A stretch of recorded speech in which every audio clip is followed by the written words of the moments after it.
父亲打开女儿的电脑，里面竟然传出奇怪的声音。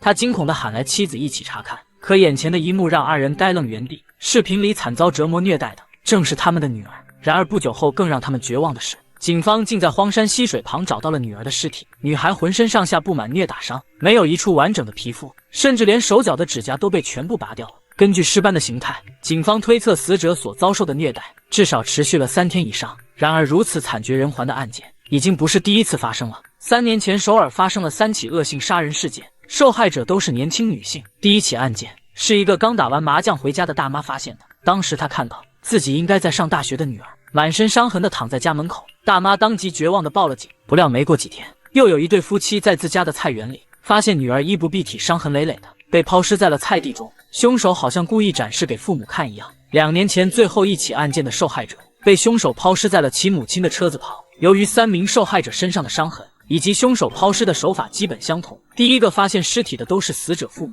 凶手好像是故意向他们父母展示的。时隔3年，凶手再次犯案，而这次并不是直接抛尸，反而是先寄来了影片。很显然，凶手越来越追求快感，让父母直观看到子女遭受的痛苦，远比直接看到尸体更加痛苦。这也说明了凶手可能极度憎恶这种亲情关系。警方至今都没有怀疑的对象，然而调查组的警员也从视频中发现了蛛丝马迹。凶手手腕处有 S 型的刺青图案，可这个图案很常见，很多年轻人都会将其纹在身上。如果单凭这个，很难确定嫌疑人。就在他们为此一筹莫展之际，警员再次发现端倪。凶手在虐待受害者的时候，好像眼神一直在注意着什么，感觉影片里的凶手这么做并不是为了自己，并且拍摄过程中镜头有晃动的痕迹，说明这并不是固定在拍摄的。甚至在整个施暴过程中，凶手多次回头看向镜头，似乎在征求另一个人的看法，并且这次提取到的 DNA 样本与之前几起案件的对比结果并不一致，因此警方判断凶手很有可能不止一个，一个凶手在施虐，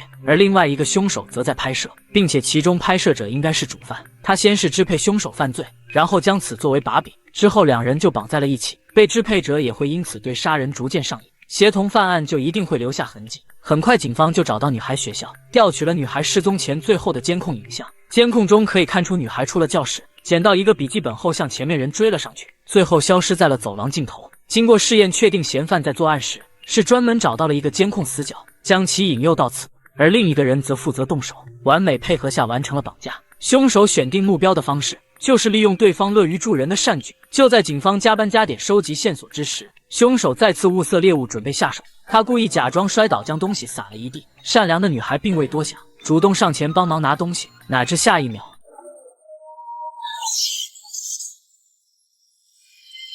就这样，女孩轻易被掳走，等待她的将是生不如死的折磨。很快1周后，女孩母亲同样收到了凶手寄来的影片，看到里面的内容，女孩母亲泣不成声。为了让凶手尽快伏法，她鼓足勇气将视频交给了警方。警方对凶手行为、作案手法分析，被害人通常都是主动跟着凶手过去的，因此可以推测出凶手长相应该不错，年龄在20到30岁左右。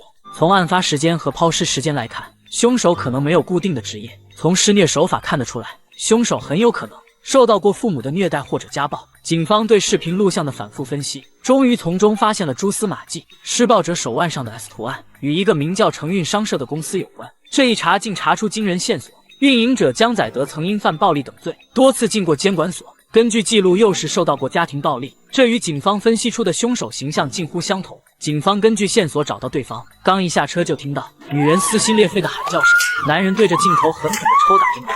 尽管女孩连连求饶，可对方丝毫没有要停手的意思。就在这时，女警愤怒地冲了进来，3两下就将其控制。原来这里表面上是一个商贸公司，实际上却是专拍不雅视频的秘密场所，而警员所看到的都只是在摆拍而已。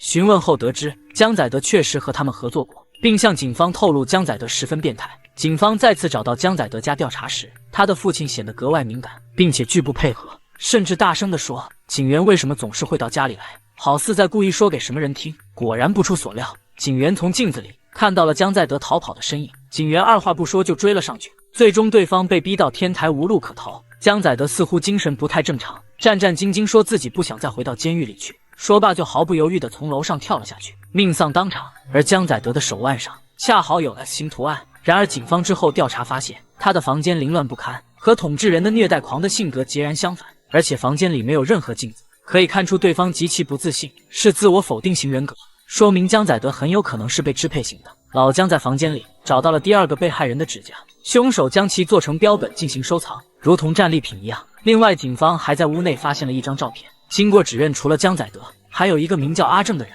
和他一起合作过，手腕上同样有纹身。与此同时，警方也查到阿正和江载德小时候在同一家孤儿院待过。随后，警方前往阿正家调查，可开门的却是一个女人。她惶恐地系扣子，试图掩饰什么。进门后，警员发现房间内被收拾得井井有条。女人表示自己已经很久联系不上丈夫了。听到江载德死亡的消息后，她略显慌张，表示丈夫与江载德只是认识，并不熟悉。这时，男警注意到角落堆满酒瓶，警员试探着询问女人，她老公是不是很爱喝酒？女人连忙否认，说酒是自己喝的。警员看出女人有所隐瞒，无奈只好留下名片，决定离开。下楼时，警员老姜发现家里四处摆放着镜子，明显是想要掌控家里的每一个角落，而且女人身上有被施暴的痕迹，看来阿正很有可能就是他们要找的凶手。于是警员决定潜伏在其楼下守株待兔。等警方走后，女人心急如焚地给丈夫打去电话，却怎么也联系不上。而她无意间也发现了潜伏在附近的警方。就在这时，外面的警员突然听到楼上传来巨大声响，等他们上前查看时，就发现女人早已跳窗而逃了。老姜当即确定女人一定知道丈夫阿正的踪迹，若是凶手知道自己暴露被警方盯上，肯定会做出更极端的行为。老姜为此心绪不宁，却没想到女人竟主动来到了警局。不出所料，怕什么来什么，女人向丈夫说出了警方调查杀人案的事，哪知丈夫不由分说就暴打她一顿。在老姜的逼问下，她这才说出了隐瞒的真相。原来丈夫一直都很体贴，但只要喝了酒，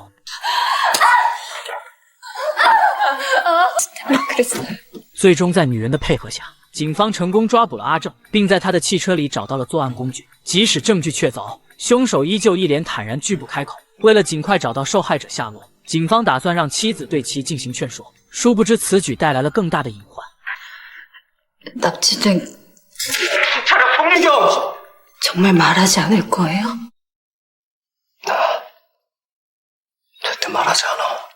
直到此时，她依旧坚持警方是在栽赃自己，任凭她如何劝说，丈夫都不肯说出被害人下落。她无法相信丈夫会去杀人，更无法想象今后一个人如何生活。这楚楚可怜的模样，让所有的人都为之动容。然而老姜却十分疑惑，嫌犯的车内极其凌乱，可他的家里却格外整洁。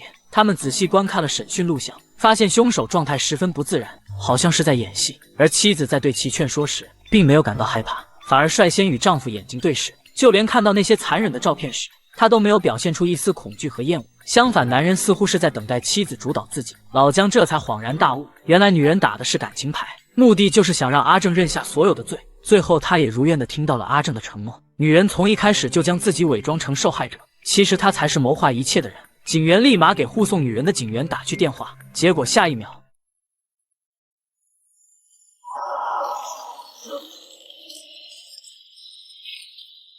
就这样，他拿着警员的车钥匙，大摇大摆地走出了警局。可令警方百思不得其解的是，凶手明知道警方在追踪自己，为什么还要主动去警局？老姜认为他是足够的自信自己可以掌控阿正。对于他来说，最不想看到的就是警方先一步找到阿正，所以他必须先掌握主动权。而他这么做全是因为小时候的经历，他从小受到继父虐待，警方将他的继父作为嫌疑人进行调查。奇怪的是，他当时突然翻供，说什么事都没有发生过。就这样，继父被无罪释放。后来才知道，原来他母亲去了警局，强迫他隐瞒了真相，连自己最信任的母亲都没有保护自己，反而将他再次送入虎口。从那之后，他便痛恨这种荒谬亲情，久而久之，心理发生扭曲，开始犯案，将对母亲的仇恨尽数发泄在被害人及其家属身上。很快，警方找到了女人的下落。然而，当警方赶到时，凶手正在将被害人转移。女人情绪激动，劫持受害者。就在她动手的瞬间，女警眼疾手快将女人制服。至此，案件终于告破。